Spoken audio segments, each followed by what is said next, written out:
Hello, welcome to the place on the internet I talk about comic books. Sorry for my appearance.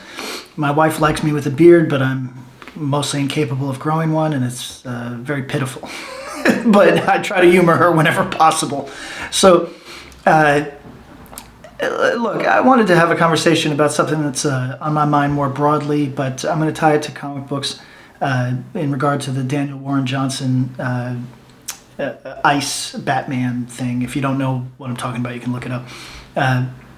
Basically, Daniel Warren Johnson, who, to my knowledge, has never telegraphed any type of political leaning, drew Absolute Batman choking a ICE agent, right? And this offended people who maybe are culturally a little bit on the right, or conservatives, or the law and order types, or however they care to describe themselves, and it encouraged or excited people who see themselves culturally on the left. Again, these left-right politics are very limiting and stupid, but this is how the people I think would identify themselves, so I don't think I'm maligning them in any way, but it excited the people who see themselves as progressives or leftists or liberals maybe.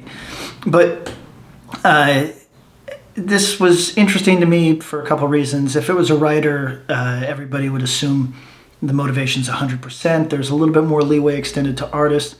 I guess we could speculate on why that is. I think that's probably also correct to do. Writers have a really ugly habit of being literalists, and also maybe narcissists, and feeling like they have to give their opinion on things that nobody asked them to. Whereas artists can play a little bit more. I think that's fair, but I don't really care about the Daniel Warren Johnson thing specifically.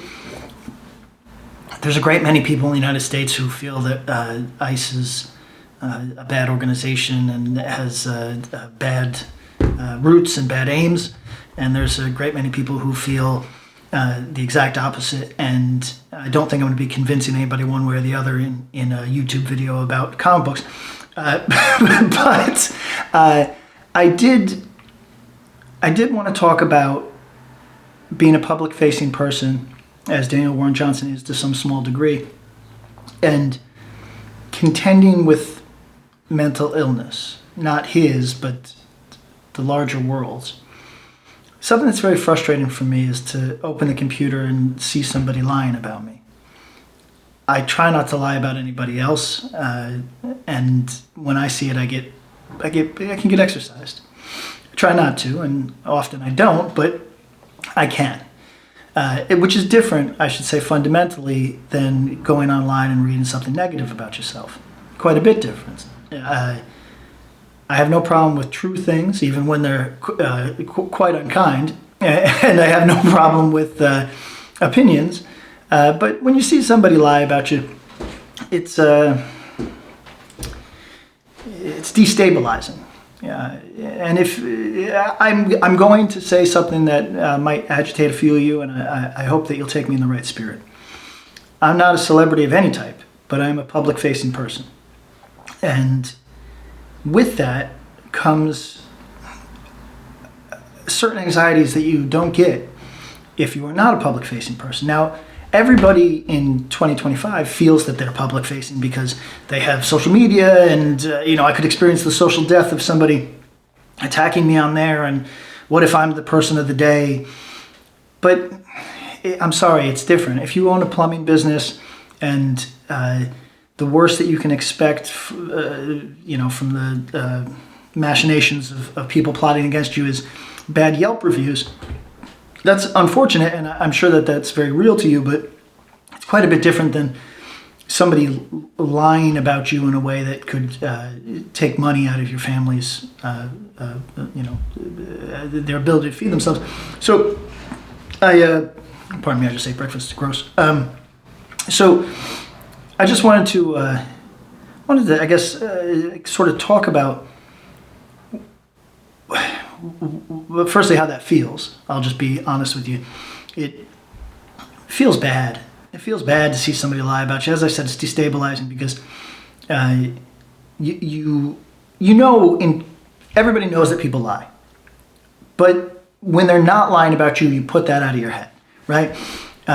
Me Too would be a good example of this. Like during Me Too, it was sort of the guidepost du jour to say, believe women, even though everybody knows that there's no sort of gender fencing on lying. Everybody lies. I mean, people lie about all sorts of things, and they're for reasons that are often unknowable, right? And everybody knew that, but it felt like a moment to right some historical wrongs, if at all possible, and kind of realign the culture around being sympathetic to people who often don't get listened to. So we kind of put our brains to the side for a second and said, well, that's, I'm sure something happened or whatever, but everybody knows that everybody lies. But when you are not the one being lied about, really easy to put out of your mind. Really easy to just assume, well, you know what, I don't see why somebody would say something that's not true. That's baloney. You do. I mean, you've probably said something untrue in your life, and you know your motivations for that. But if you find it difficult to believe that somebody would say something like a lie about something serious, and again, I was just using Me Too as an example. This is like, or maybe past that cultural moment in some ways. I'm talking about broader lies, whatever it is. When you see somebody say something about somebody else, and you don't draw a conclusion because you're not thinking about it. It's almost intentionally unthinking. What you do is you go with the most expedient way out of thinking about it. you go with the thing that is going to socially not jam you up and keep your life moving forward. Unless you're a psychopath, in which case you're going to latch on to an ugly view of whoever. But largely, we're just all trying to get through our day with the least friction possible. And sometimes if that means believing a bad thing about somebody or a good thing about somebody, we'll do it. So Daniel Warren Johnson is being maligned and lied about. Nobody knows anything about the dude. I know a little bit about the dude just because I'm a comic book creator and people, but I don't know him, so I don't even know those things that I've heard from reputable people to be true at all. Not that they're bad, but just that they're true at all. And I guess this is what I'm driving at is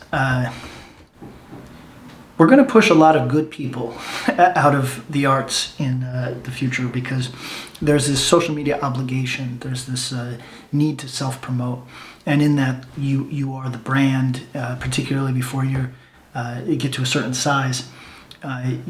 Everybody needs to know your face. That's how we connect with you. This is all the things that a brand manager, social media manager would tell you. But some people don't wish to be perceived, and it's fine and good for you to say, well, then they shouldn't go into a public-facing position. Okay, but we're talking about very talented artists, and you're missing out. I'm missing out because these are people who they don't want the bullshit of going through life reading lies about themselves or people being malicious for no reason at all. And I just when I read, I play in bands. You see a lot of bullshit about yourself when you play in bands, even if you're in a small band. I'm a comic book creator whose star is rising a tiny bit right now. I'm sure there's somebody saying something unkind or untrue about me right now. And yeah, on some level, it's unavoidable. If whatever we call success, if you're more visible, if that's success, you're more of a target. But I just wanted to appeal to those of you that are mentally healthy, and to just say, when you're confronted with something like the Daniel Warren Johnson thing, and you have the option of the worst possible read of a guy, whatever that is to you, right? Like the left-right politics, maybe if you're on the right, you see him as some type of radical that is actually trying to do physical harm to government workers or however you perceive it. Or if you're on the left, and maybe you're assigning motivations to the people that are they're displeased with Daniel Warren Johnson, and now you're, calling them Nazis or whatever the fuck it is. I just wish that we could approach a more charitable read of each other. Again, I'm appealing to the sane people among you. I know there's always going to be somebody that, whatever phrase we want to use, bears false witness against each other. There's just lying psychopaths. There's malicious people. There's people that want to say, reputation destroying things about you. But if I'm not talking to them and I'm talking to the people that are receiving that information, just disregard until you have some personal experience. This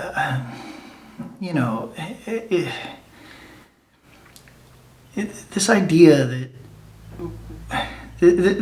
that the most true thing is the worst thing about every person is pushing us into a type of atomization.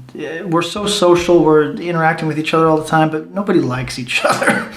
We all fucking hate each other's guts because we all are trained now to receive each other in the worst possible spirit. And, regarding comic books, I'm going to try, for example, recently somebody added me on social media, and I thought, I think I know that name. I'm going to ask some friends if this is a person that I want to engage with or not. And then I didn't do that because I thought, what a weird pussy that would make me, that I have to go to others to get an opinion on a stranger. Let me have an exchange with somebody that I don't know and draw my own conclusions about them. I don't need to know the gossip about them within comic books. I can just take them as a person, hopefully fresh. I urge you to do the same because it's just so fucking ugly out here. And you're going to get the softest people, the people who probably have the most to say, just going back in their shell and not dealing with this shit.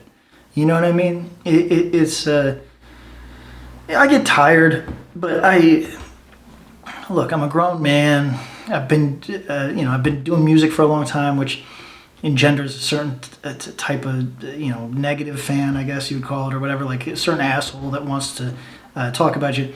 So I'm very used to it, but a lot of people are not. A lot of people, when confronted with somebody lying about them or saying something ugly about them, it ruins their week, which I guess is why people say it. But I think if there wasn't the assumption that everybody was going to believe it automatically, maybe people would, not have that suicidal ideation that comes from what they view as social permadeath, right? I don't know. This is just on my mind because the Daniel Warren Johnson thing, again, I couldn't give a goddamn. I'm sorry if anybody wants me to have opinion on this. I don't know Daniel Warren Johnson. I don't know if he has opinions on ICE or if that's a commission that he drew. Would he have drawn absolute Batman choking, I don't know, a protester or something? Probably not. So, yeah, maybe it can be said that he has some, sympathies or whatever it is. But I don't know him enough to draw conclusions. And furthermore, I know plenty of people who feel that way about ICE. I don't feel the need to excise them from my life. I know plenty of people who feel the other way, that have anxieties about, whatever it might be, border security or, the depression of wages of working people, whatever these conversations are, these large, this is my point, these large conversations can't be boiled down to sacrificial lambs that we just elect to die for everybody else's argument. And that's what we're doing to Daniel Warren Johnson when we say, oh, he must think this, or he must be this, or he must, shut the fuck up. Shut the fuck up. I'm sure Daniel Warren Johnson's a cool dude regardless of what side of that particular issue you're on. He drew some. I talk all the time. I say crazy shit. You know what I mean? I write all the time. I probably wrote something you didn't care for. Doesn't mean you got to receive me in the worst possible spirit. I guess that's the bottom line of this. Is I had intended to talk. I was going to do a video today, and I intended to talk about vertigo and brands and is it important to have maintain an identity and things that are like granular to the comics business. But I wanted to talk about something just bigger, which is you can't assume the worst of each other. There's no way to go through life. And that's all. I'll see you next time.